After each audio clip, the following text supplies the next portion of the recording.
Mystic empires. What if I told you the very first skyscrapers were not built for man, but for gods?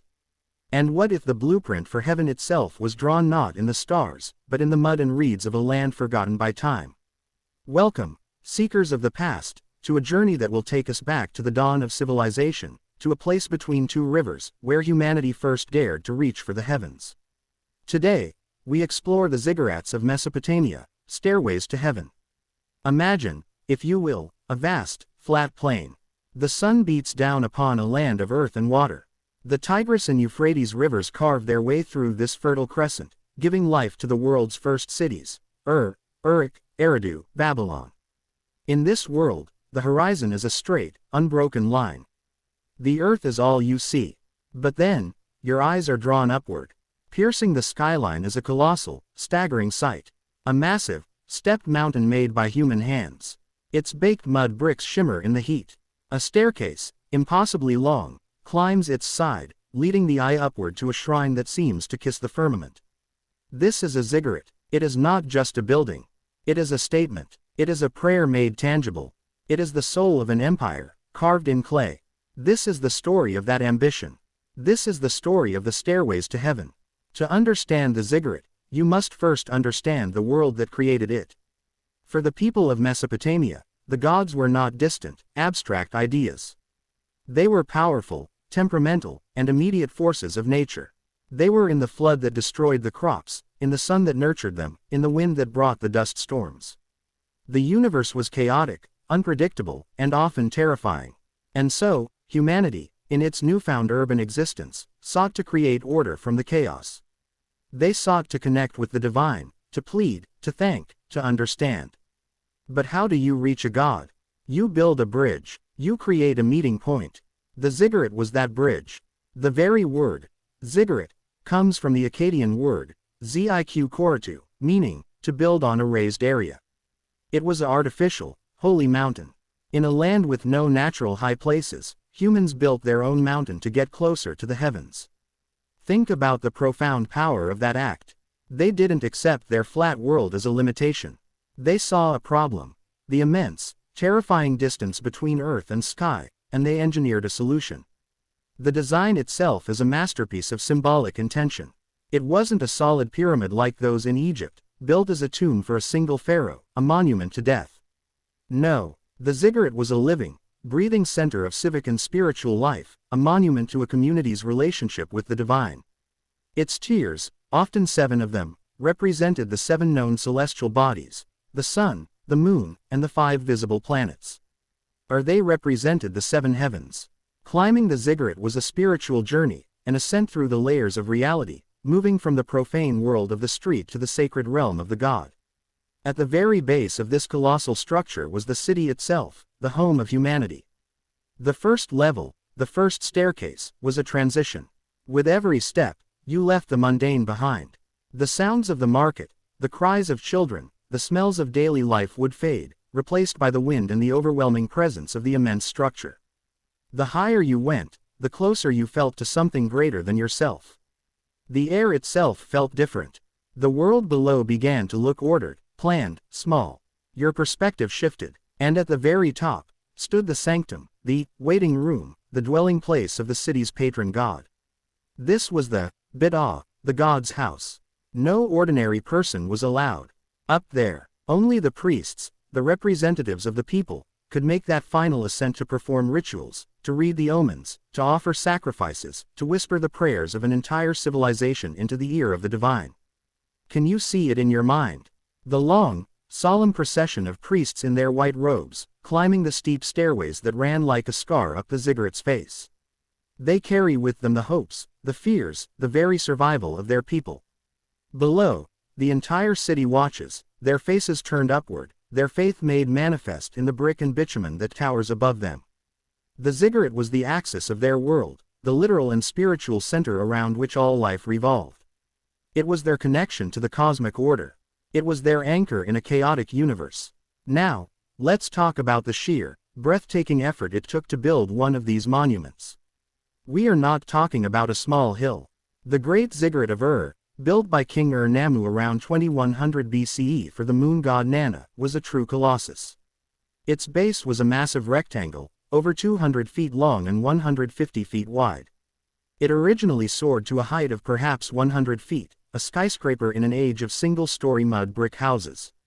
The construction would have been one of the first massive public works projects in human history. It required a staggering level of organization. Thousands of workers, not slaves as often depicted, but more likely conscripted citizens fulfilling their duty to the god and the king, labored for decades. They molded millions of mud bricks, drying them in the sun. The core was made of these sun-dried bricks, while the exterior was faced with a protective layer of much more expensive, kiln-fired bricks, waterproofed with a layer of bitumen. The logistics are mind-boggling. The coordination of bricklayers, the engineers designing the drainage systems to protect against rare but devastating rainstorms, the artists creating the decorative buttresses and niches that gave the facade a beautiful, rhythmic pattern of light and shadow. This was the SpaceX mission of its day. This was humanity pooling its collective knowledge, its labor, its wealth, and its spirit to achieve something that seemed impossible. They were reaching for heaven, and in doing so, they discovered the very best of themselves. They discovered what they could accomplish together. This is where our story finds its first spark of inspiration. Look at what they had to work with. Stone was scarce. Their primary materials were mud, water, and reeds. From the most humble, common, base materials of the earth, they sought to build a stairway to heaven. They didn't have the granite of Egypt or the marble of Greece. They had dirt, and they said, "This will do." They looked at the very ground beneath their feet and saw not a limitation, but a foundation. They saw potential where others would only see dirt. What is the mud in your life? What are the humble, ordinary, seemingly inadequate materials you have been given? The ziggurat teaches us that it is not the grandeur of your starting materials that defines you, but the grandeur of your vision for them. The mud brick, on its own, is nothing. But millions of them, laid with purpose, with a unified vision, can create a structure that defies time and touches the sky. Your dream might feel like it's made of mud right now. It might feel common, fragile, not good enough. The ziggurat stands as a testament. Build with what you have. Lay your brick, today. And then another, tomorrow. Your vision is the kiln that fires that mud into something enduring. But empires rise and fall. The mighty city of Ur was eventually abandoned. The ziggurat of Nana fell into ruin, buried by the relentless sands of time. For centuries, it was just a strange, lumpy hill in the Iraqi desert, known to locals as Tel al-Mukayyar, the Mound of Pitch. The stairway to heaven had become a forgotten hillock. The name of Ur-Nammu was lost to history. The prayers whispered at its summit were silenced. Then, in the 1920s, a man named Sir Leonard Woolley arrived. Funded by the British Museum and the University of Pennsylvania, he began to dig. And as his team carefully scraped away the millennia of dirt and debris, the outline of the Great Ziggurat began to re-emerge. They uncovered the grand staircase. They found the baked bricks inscribed with the name of Ur-Nammu. They were, in a very real sense, resurrecting a dream. Imagine being one of those archaeologists, brushing away the dust from a brick that hadn't seen the sun in 4,000 years. You are the first person to touch that surface since the priest or the laborer who placed it there, when the world was young. You are not just uncovering stones, you are reconnecting a wire to the past. You are hearing a faint, distant echo of that ancient ambition. The ziggurat was being called back from oblivion. And this leads us to the second, even more powerful lesson of the ziggurats.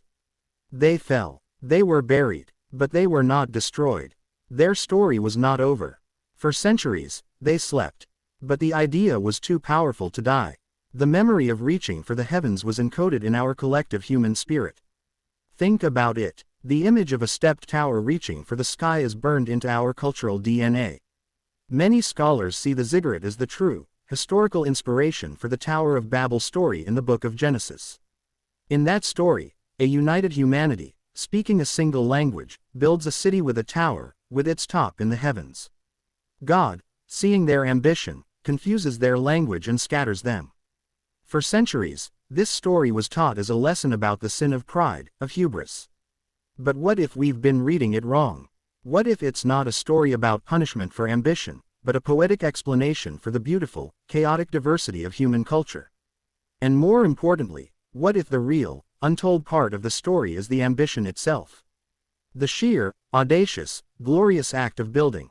The people in that story looked at the sky and said, "Let us build." They didn't wait for permission. They didn't deem themselves too small. They built. The ziggurat embodies that pre-Babel moment, when humanity was united not by language, but by a common, soaring goal. The ziggurat's legacy did not end in the deserts of Iraq. That architectural form, that idea of a stepped pyramid as a sacred pathway, traveled. It influenced the pyramids of the Maya in Mesoamerica, with their steep stairways leading priests to the temples of the gods. It echoes in the stupas of Southeast Asia, which are themselves symbolic mountains, pathways to enlightenment.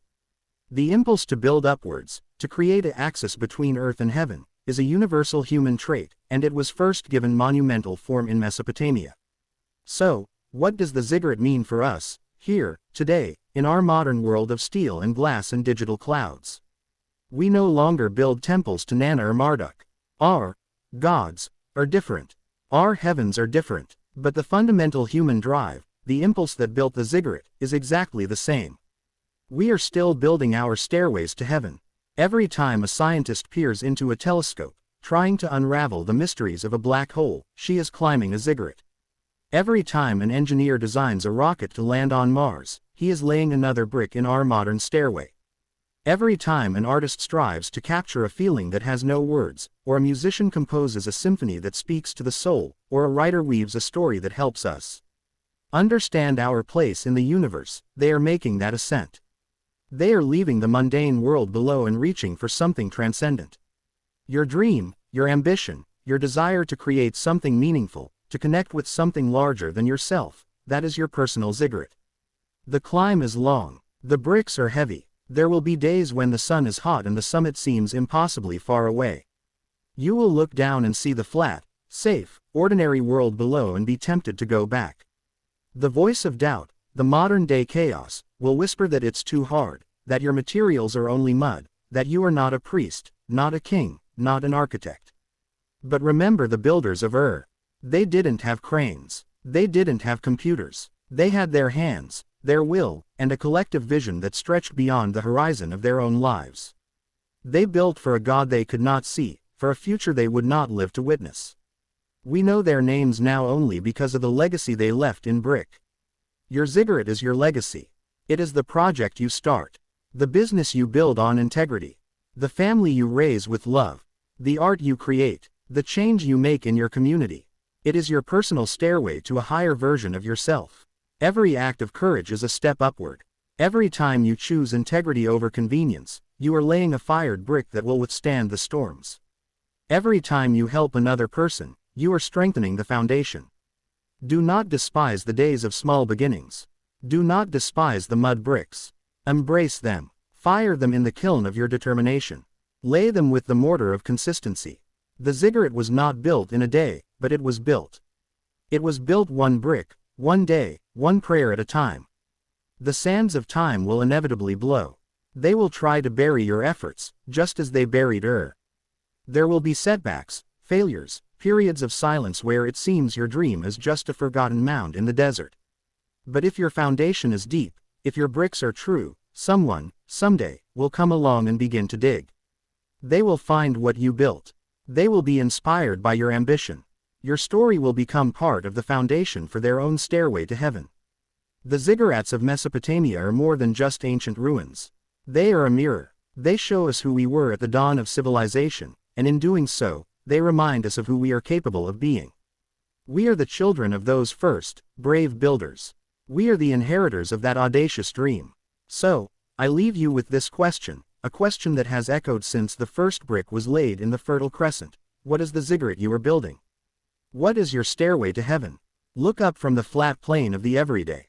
See the summit, and start climbing. The world is waiting for the sky you will touch. This has been Mystic Empires. If this story inspired you to build, to reach, to climb, then the spirit of the ziggurat is alive in you. Share your dream in the comments below. Let's build a community of builders. Subscribe for more journeys to the heart of history's greatest empires. Until next time, keep looking up.